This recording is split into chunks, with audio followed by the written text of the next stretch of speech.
Bapak Ibu, Assalamualaikum warahmatullahi wabarakatuh.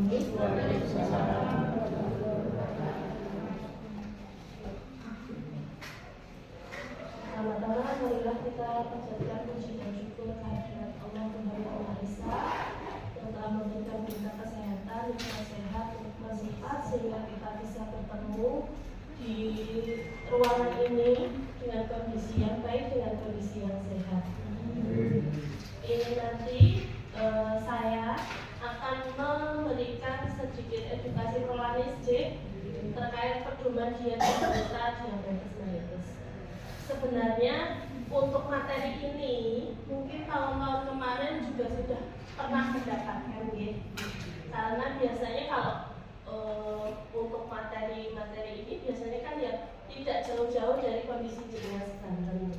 Jadi nanti kita mengulang, mereview, mengingatkan kembali agar kita semua tidak lupa dengan apa yang seharusnya kita lakukan, terutama terkait dia penderita DM. Itu ya. Saya lanjutkan. Yang pertama adalah pengertian ya. Diabetes berarti mengkonsumsi makanan tersehat dan dalam jumlah sedang dan mematuhi jadwal makanan yang teratur. Jadi disesuaikan ya, yang tersehat menurut kita itu apa.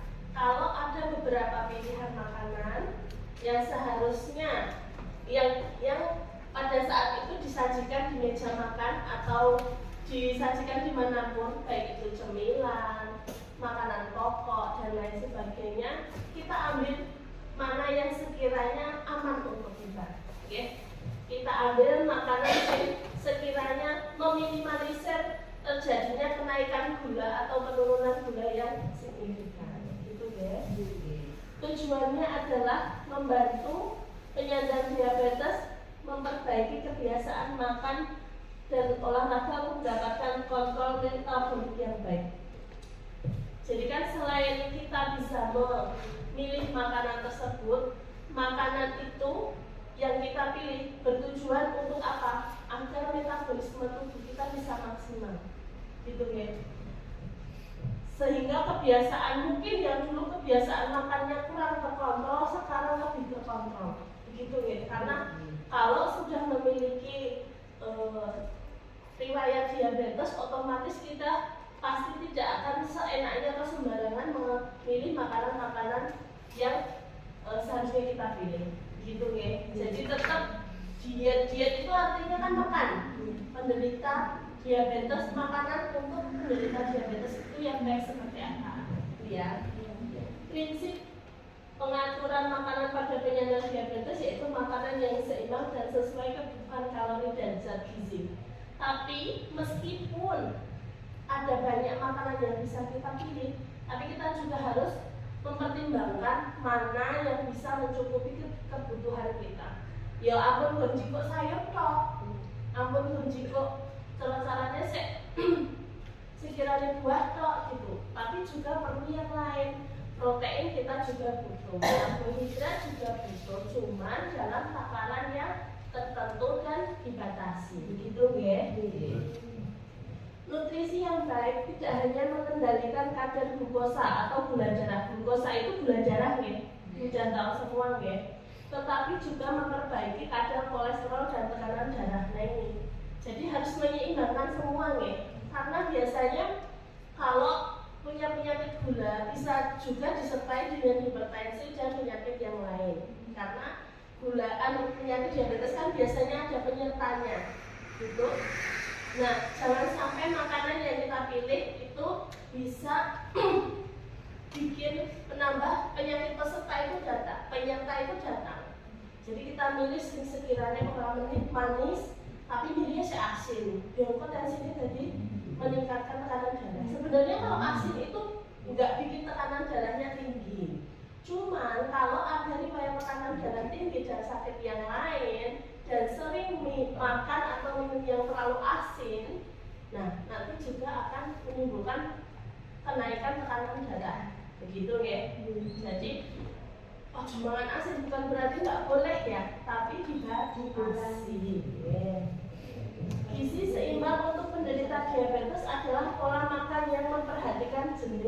jumlah zat gizi yang dibutuhkan tubuh. Gizi seimbang juga memperhatikan keteraturan makan dan berat badan yang ideal. Memang kalau makan makanan seimbang itu memang lebih baiknya lebih teratur, gitu ya. Jadi kita yang sudah menyusun kadar makanan kita ini yang kita pilih, tapi kalau tidak teratur juga nanti metabolisme gula dalam tubuh kita juga nggak stabil begitu. Umpamanya hari ini makannya pagi banget tapi siang udah nggak makan sampai malam, dan nanti kan kebutuhan nanti lemes, ya, karena kita juga nggak punya cadangan energi yang lain. Jadi meskipun makanannya kita takar, makanannya kita pilih-pilih, tapi waktunya juga harus diseimbangkan, gitu ya. Jadi waktunya kalau pagi jadwalnya jam berapa biasanya makan, siang jam berapa, menjelang sore atau malam, atau kalau dilalah puasa itu juga harus dibatasi waktu-waktunya, gitu. Apa kan kalau punya gula boleh puasa toh? Boleh ya. Justru kadang dianjurkan puasa agar stabil dengan aturan tertentu, gitu ya. Kita lanjutkan.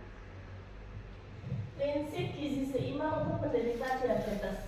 Yang pertama, prinsipnya apa? Memilih karbohidrat kompleks seperti nasi merah, roti gandum utuh, biji-bijian utuh. Jadi kalau bisa mengurangi makan makanan yang olahan ya, kalau yang dari karbohidrat, dan memilih karbohidrat yang kompleks. Kompleks itu seperti apa? Jadi tidak cuma kalau nasi putih cenderung gulanya lebih tinggi daripada nasi yang lain. Nasi jenisnya banyak ya. Kalau nasi merah itu cenderung ada seratnya dan lebih tinggi seratnya daripada nasi putih. Kadang nek sing sudah terbiasa itu kalau nggak ada nasi merah, nggak ada yang roti gandum utuh atau biji-bijian yang lain itu membiarkan nasi putih. Jadi buatan pas matang nih kok, itu kadar gulanya masih tinggi tuh.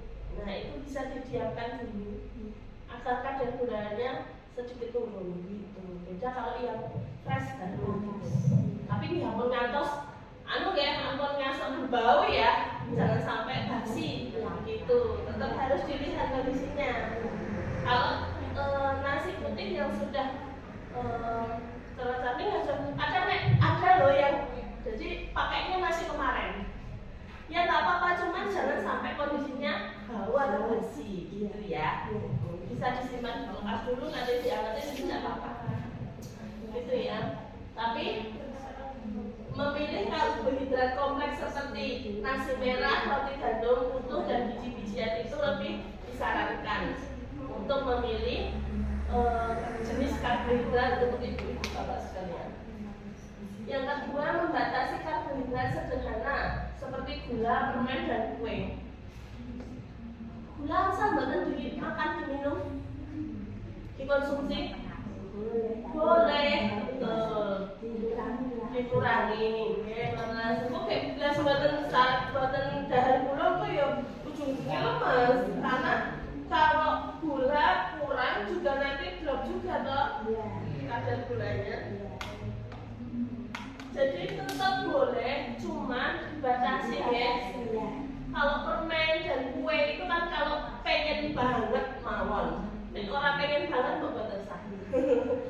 Nek kue pengen mamanya putune ulang tahun, apa saudaranya dia ulang tahun, bila ada kue, nah itu kan kadar gulanya pasti tinggi itu, gitu, karena itu full gula biasanya rata-rata.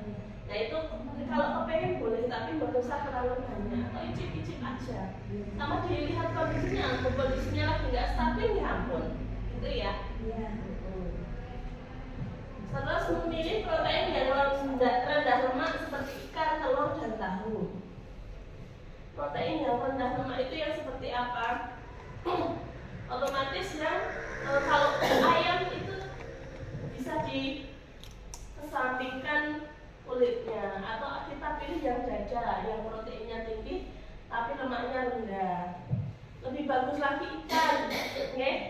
ikan, telur, dan tahu. Sebenarnya itu tuh lemaknya rendah, tapi kalau cara pengolahannya juga salah dalam arti telur digoreng dengan minyak seukuh ngasih crispy itu, wah enak banget itu.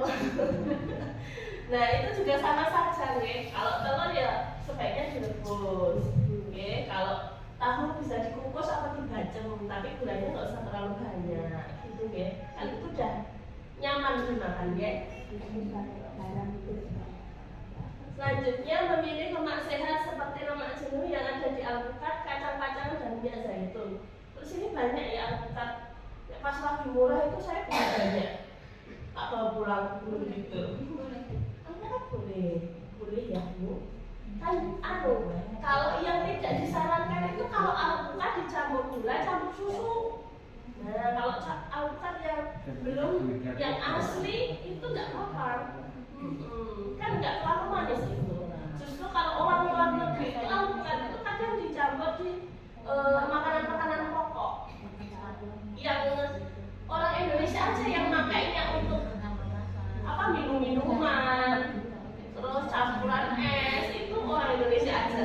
Kalau di luar negeri yang jus alpukat itu malah pada itu kaget. Ini apaan kok alpukat kok di jus gitu? Ngerti ya? Jadi tidak apa-apa kalau alpukat, kacang-kacangan, dan minyak zaitun itu salah satu lemak tak jenuh lebih sehat daripada lemak-lemak yang lain. Gitu ya.